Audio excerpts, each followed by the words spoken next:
So we're doing this movie called The Aviation Cocktail. It's about two brothers. Jack's a pilot, Morgan is a sheriff. And they get into a sticky situation when the serial murderer comes in from out of town and takes a girl hostage. He's got her in a barn. They shoot up the barn, find out that he had already killed the girl. So on the way back to the hospital in plane, they decide to enact vigilante justice. This decision just eats away at Jack. He's the central character. Everything starts turning and boiling. And by the end of the script, it comes to a head. And only one will be left standing. Let's just put it that way.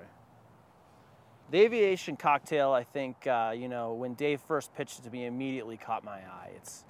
And I think it was because of its subject matter. Really, it's got a little something in there for every moviegoer. It's got action, it's got drama, it has some comedic elements, but for the most part, it's just a truly human tale that I think is almost timeless. It's something that could absolutely take place in today's day and age, but Dave's choice of setting it in the 1950s, I think, just gives it that extra oomph that moviegoers are really going to want to go take a look at. The inspiration was basically my grandfather. He was a pilot right after World War II. He owned a small air service in Nebraska. And I just took that idea and fictionalized the rest of it, added all these characters who are very, to me, real. We got an alcoholic sheriff, a best friend who's going through PTSD after World War II, and then Jack, who's trying to keep everything together while it's all falling apart.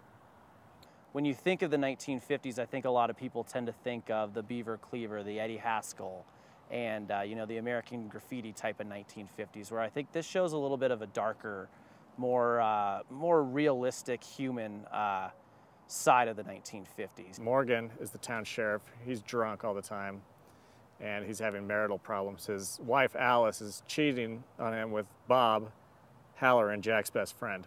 You know, I think a lot of this stuff is stuff that happens in today's day and age, but putting it in a 1950s setting, I think it's genius on Dave's part. I only saw a glimpse of the 50s because I didn't live through it. I saw it in my grandparents a little bit, but it's just one of those nostalgic, romantic notions that I think everyone is drawn to, just like Elvis or the Beatles.